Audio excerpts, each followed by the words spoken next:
More coronation news from London. Apparently the authorities thought that the old suspension bridge across the St James's Park Lake mightn't be wide enough to take the crush. So they decided to build a new one alongside, and they called in the Royal Engineers. Of course, to the Army, a little job like this is just like playing with toy bricks. Just a few, pull over this way, George, and put a screw in there, Bill, and the job's done. The Army, well, you know what I mean.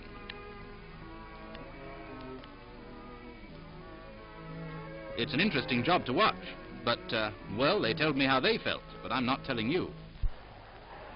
Only a few months ago, 17-year-old King Farouk left this country to take his place on the throne of Egypt on the death of his father. Now, with his charming mother and 4 beautiful sisters, he returns on a private visit before being a guest at the coronation. At Victoria Station, he's greeted by His Royal Highness the Duke of Gloucester and a warm welcome from a large London crowd.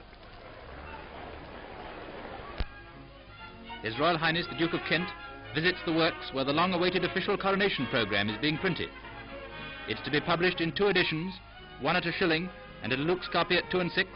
The profits will go to King George's Jubilee Trust, and it will contain, among other items, the full text of the coronation service, details of the procession, and a foreword by His Royal Highness the Duke of Gloucester. In fact, a jewel of coronation poetry and prose. His Royal Highness is particularly interested in the design for the coloured cover coming out of this machine. He learns that over 1.5 million have already been ordered, and the full demand is expected to be over 2 million. Take a look inside, but wait until you see it in its full colours. Something by which you'll be able to recall the coronation, something in aid of a great cause, something your children will treasure in years to come.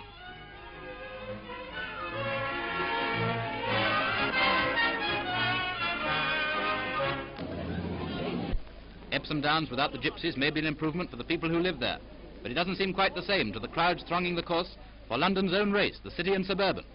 With 15 runners trained to the minute, it looks like a thrilling 1.25 mile. Favourite is William of Valence, though that doesn't seem quite right because William of Valence is carrying 9 stone 6, and not for 30 years has the City and Sub winner carried more than 9 stone. A perfect start, and away in front go Pigskin, Reward, Hollands and Ditchley, with Pampas Grass and Rip and Tor on their heels, and William of Valence biding his time. For almost all of the first half of the race, William of Valence rides last but one, but round the bend, William of Valence is going ahead. William of Valence is going slap through the field, and now William of Valence is right out amongst the leaders. And down the straight comes William of Valence in a magnificent spurt to win his 3rd successive race of the season and put himself amongst the country's best middle-distance horses. William of Valence wins by 3 lengths. And after a desperate finish for 2nd place, it's Rip and Tor 2nd, Edgehill 3rd. And here comes the winner.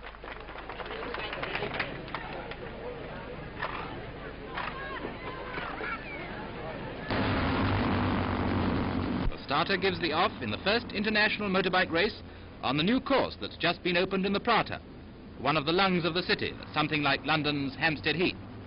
Many of the big names in the motorbike racing world are competing, and the pace is rather grueling. Our cameraman, mounted on a motorbike himself, secures these fine action shots of the riders at close range.